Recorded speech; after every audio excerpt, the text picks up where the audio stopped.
듣는 사람이 행복한 라디오 최영일의 YTN 뉴스 정면 승부. YTN 뉴스 FM 뉴스 정면 승부 4부 시작합니다.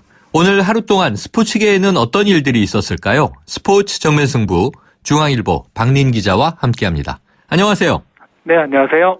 지난 주말 반가운 소식이 전해졌는데요. 이 프로축구 전북 현대가 10년 만에 아시아를 제패했죠. 네, 전북이 어제 아랍에미리트에서 열린 그 아시아 챔피언스 리그 결승 2차전에서 아랍에미리트의 그 알아인과 1대1로 비겼고요.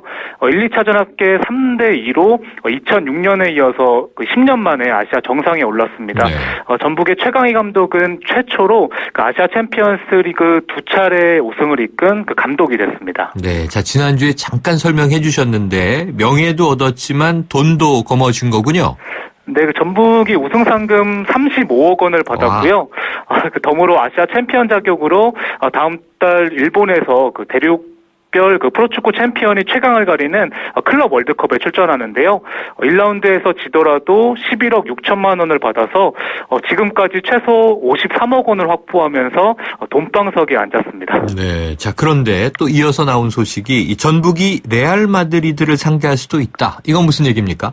네, 그 전북이 다음 달 11일에 그 북중미 우승팀 멕시코의 클럽 아메리카와 그 6강전을 치르고요.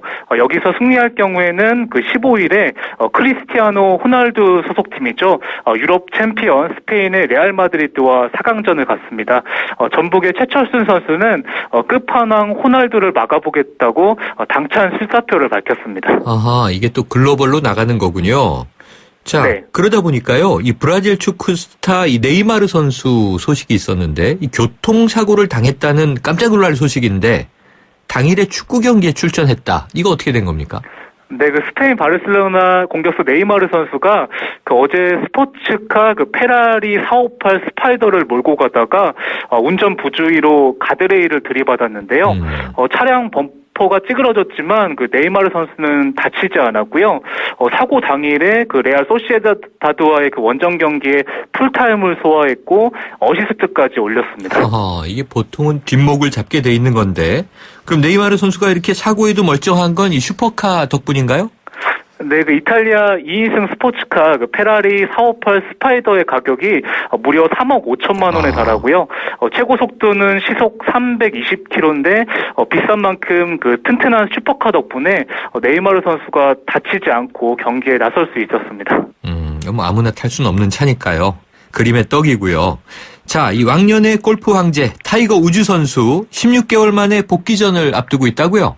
네, 우즈 선수가 다음 달 1일부터 그 바하마에서 열리는 그 이벤트 대회 히어로 월드 챌린지를 통해서 복귀하는데요.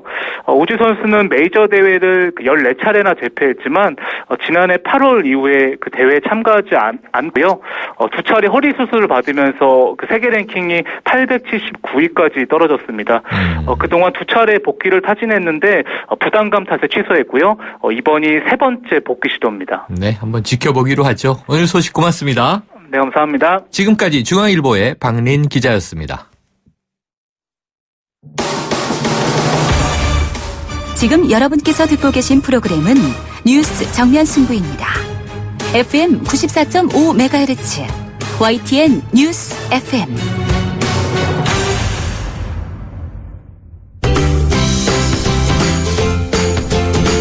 국회가 멀게 느껴지십니까? 국회 사용 설명서가 국회를 국민에게 돌려드립니다.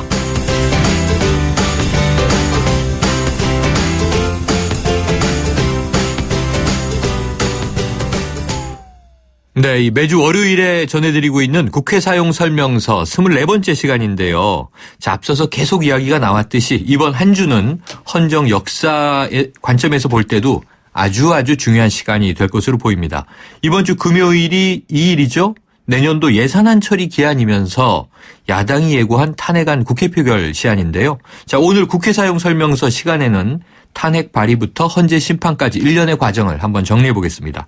윤재관 보좌관 나오셨습니다. 안녕하세요. 네, 안녕하십니까. 자, 이 토네이도 위크, 슈퍼 위크 이런 얘기를 하는데 네. 워낙 쓰나미가 몰려오고 있는데요. 네네. 그래도 또 보니까 12월 2일 그 정부 예산안 처리하는 법정 시한이잖아요. 네. 예산안 심사 2일 통과 가능합니까? 지금 좀 불확실하다고 보는 게 정확하지 않을까라는 생각이 드는데요. 네. 왜냐하면 예년에 비해서 최순실 예산 때문에 국회에서 정부가 제출한 예산안에서 국회에서 감액하는 비율이 좀 높아졌습니다. 네네. 그래서 이것에 관련돼서 어떻게 그러면 다른 예산으로 할 것인지에 대해서 여야 간 그리고 정부하고 협의할 시간이 꽤 많이 필요로 한다는 점도 있고요. 그리고 내년도 세금을 어떻게 거둘 것인지를 결정해야만 예산안을 통과할 수 있는데 네. 그 세금을 어떻게 거둘 것인지를 결정하는 조세 소위가 있습니다. 네. 기재위 안에요.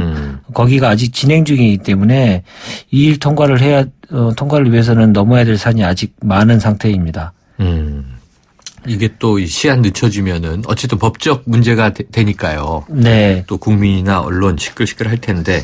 자, 그럼에도 불구하고 또 지금 뭐 이 주말마다 계속 늘고 있어요. 2만 명, 20만 명, 100만 명, 뭐 95만 명, 네, 또 150만 명인데. 네. 자, 탄핵에 대해서 발의부터 현재 심판까지 과정에 대해서 한번 오늘 꼼꼼하게 네. 짚어보죠. 네.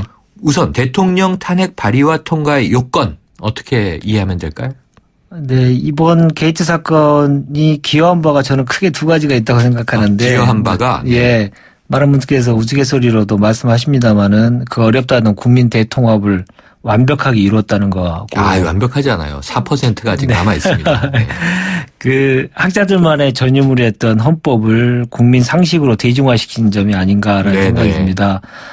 탄핵 발의와 그 탄핵 심판에 대해서 요건이 어떻게 되는지 거의 대부분의 국민들이 아실 텐데요. 네. 발의는 제적의원의 3분의 1, 그러니까 100명이고요. 통과는 3분의 2, 그러니까 200명 이상이 찬성이 있어야 합니다. 네. 자, 그럼 이 헌법상으로 보면요. 탄핵이란 용어가 참 드물게 등장하고 낯설었는데 네. 이 대통령만 탄핵 대상으로 규정되는 겁니까? 네, 실제로 우리나라에 탄핵이 진행된 거는 대통령에 한해서만 이루어져 있었기 때문에 네. 대통령만 탄핵 대상이 될 수 있다고 생각하시는 분들이 의외로 많으시더라고요. 네네. 근데 우리나라 헌법에 그러니까 탄핵 조도라고 하는 것은 기본적으로 형벌이나 징계 절차는 처벌하기 곤란한 정부 고위직이나 특수직 공무원에 대한 이 위법 행위를 했을 때에 대한 민주적인 파면 제도를 탄핵이라고 하는 거거든요. 네네. 그런 측면에서 보면 정부의 고위직 공무원이 대통령만 있는 게 아니지 않겠습니까? 아하. 그래서 헌법 제65조에는 대통령 이외에 국무총리, 국무위원, 그리고 헌법재판관, 중앙선관위원, 감사원장 이런 분들이 업무 수행 과정에서 헌법이나 법률 위반할 때는 탄핵이 될 수 있도록 그렇게 나열되어 있습니다. 그렇군요. 그런데 일전에 한일 군사정보보호협정 때 네. 이 한민구 국방장관 해임 건의한다. 네. 다른 국무위원들은 주로 해임이나 해임 건의 얘기를 하잖아요. 네, 대부분 다 그렇습니다. 왜냐하면 이번처럼 헌법이나 법률 위반이라고 하는 사법기관의 판단 이런 것들이 쉽게 나올 수가 없기 때문에 그 대부분 다 해임 건의안으로 처리를 합니다마는 그래요. 헌법적으로는 탄핵도 법률 위반일 경우에는 분명히 가능합니다. 그럼 만약 특정 장관이 뇌물을 받은 게 명확하다. 그럼 탄핵을 할 수 있는 거고. 네, 그렇습니다. 국무위원도 그럼 탄핵이 가결되면 네. 헌재에서 또 심판을 하나요? 네, 심판하게 됩니다. 똑같군요. 네, 그때 다른 점은 대통령과 다른 점은 뭐 대통령 외에 다른 분들 경우에 탄핵이 국회에서 결정되는 것은 과반수 이상의 찬성만 있으면 가능합니다. 네. 자, 또 하나 궁금한 점이요. 우리 경우에 탄핵 심판을 이제 헌법재판소가 하는데 네. 자, 다른 나라도 다 이것은 같나요? 네, 일반적으로 탄핵 소추 지금 이제 국회에 앞두고 있는 탄핵 소추의 네. 경우에는 대부분 다 국회에서 하는 것이 맞습니다. 그러나 이제 탄핵 심판의 경우에는 우리나라는 헌법재판소에서 하고 있습니다만은 양원제를 채택하고 있는 나라의 대부분은 상원에서 탄핵 심판 최종적으로 이루어집니다. 그럼 미국, 일본, 영국 이런데요. 네, 그래서 아니 이제 영국 같은 경우에는 이제 의원내각제이기 때문에 대통령제 국가에서 그렇죠. 그래 하는 거고요. 상원이 그 탄핵을 하는 경우는 최근에는 브라질 사례를 보시면 네네네. 호세프 대통령. 탄핵 심판에 대해서는 상원에서 이루어지게 됩니다. 네. 네. 자, 이 탄핵 소추가 의결이 되면요. 네. 대통령 등 이 헌재 심판이 있을 때까지 권한 행사가 정지되잖아요. 네. 직무정지. 네. 자, 그리고 헌재는 180일, 6개월 내에 탄핵 심판을 해야 한다. 이제는 뭐 보도가 워낙 많이 돼서 다 알고 네, 계실 텐데. 상식이 됐습니다, 이제. 네. 근데 국회 법사위원장이 탄핵 소추위원이 된다. 이 좀 용어가 어려워서 이게 무슨 뜻입니까? 네, 이 질문이 가장 많이 하시는데요. 네. 탄핵 소추 과정을 보면 국회가 탄핵 소추를 의결하면 국회의장은 소출 의결서를 국회 법사위원장에게 보내고요. 네. 그 법사위원장이 헌법재판소에 제출하게 됩니다. 그렇게 됩니까? 이 법사위원장을 그래서 소추위원이라고 하는 건데요. 네. 국회를 대표해서 탄핵 심판을 헌재에 청구하는 사람을 말하는 것입니다. 쉽게 말하면 일반 재판에 검사 역할을 하는 경우 네. 탄핵 심판에 대한 검사 역할을 하는 사람 역할을 하는 분이 법사위원장이다. 그리고 그분을 탄핵 심판 과정에서는 탄핵 소추위원이다. 이렇게 표현을 하는 겁니다. 그래요. 자, 국회에서 탄핵안이 가결됐어요. 만약 이제 가정인데. 네.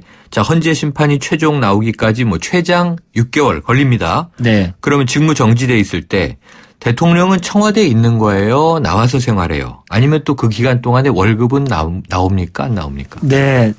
청와대 내에서 거주를 하시게 됩니다. 거주를 하게 됩니다. 그러니까 다만 이제 집무실이나 여타 집무 관련된 공간은 거의 사용할 수 없고요. 네. 사용하지 않는 것이 뭐 당연한 거고요. 네. 관저에만 머물게 되고요. 계속 관저에 머무셨었잖아요. 네, 예. 그건 새롭지 않은 것 같고요. 이 문제의 관저에 계속 네. 머무르실 상황이 벌어지지 않을까 상황이 되는데요. 네. 그리고 월급의 경우에는 현행 법에 탄핵 시에 월급을 정지할 수 있는 규정이 없다 보니까 네. 월급은 정상으로 나옵니다. 이것에 대한 법 규정을 신설해야 되지 않을까 이런 얘기도 나오지 않을까 네, 생각이 들고 있습니다. 무노동, 무임금 얘기가 계속 나오는데 네. 자 오늘 탄핵에 대해서 알아봤습니다. 오늘 말씀 고맙습니다. 네, 감사합니다. 지금까지 국회 사용설명서 윤재관 보좌관이었습니다. 운전자 여러분, 커피도 시끄러운 음악도 소용없이 졸릴 땐 잠시 차를 대고 쉬었다 출발하세요. 여러분의 인생길에 봄날은 와도 졸음은 오지 말아야 하잖아요. 삼성화재와 함께 매일을 봄처럼 사세요. 당신의 봄 삼성화재. 힐스테이트로 수원 홈앤실이 더 탁월해집니다. 빠른 강남 접근성과 단지 앞 학교, 뉴스테이에서 최소 8년의 안정적인 거주에 남다른 생활 서비스까지. 탁월한 입지와 브랜드로 홈앤실을 압도하다. 힐스테이트 홈앤실. 11월 모델하우스 오픈. 뉴스테이 문의 1877-5002 현대건설. 처음으로 엄마가 된 날, 꿈꾸던 여행을 떠나는 날, 첫 차가 생긴 날. 세상엔 참 좋은 날이 많죠? 이 좋은 날이 계속될 수 있도록 든든한 보장과 알뜰한 보험료로 MG가 함께합니다. 당신의 좋은 날 MG 새마을금고보험, MG 손해보험. 안녕하세요. 칠성사이다 모델 임시안입니다. 겨울을 잊은 채 변치 않고 흐르는 강물처럼 늘 변함없이 우리 곁을 지키는 칠성사이다가 있습니다. 맑고 깨끗한 칠성사이다. 김승우입니다. 저에겐 아내라는 든든한 파트너가 있습니다. 기업에게도 힘이 되는 파트너가 필요하죠. 지식산업센터 미사 테스터타워를 만나보세요. 상일 IC와 혁신 시스템으로 기업의 성장이 빨라집니다. 이제 미사 테스터타워와 상의하세요. 문의 1800-7003 대림. 뉴스 정면 승부 월요일 순서 마칩니다. 저희는 내일 다시 뵙겠습니다.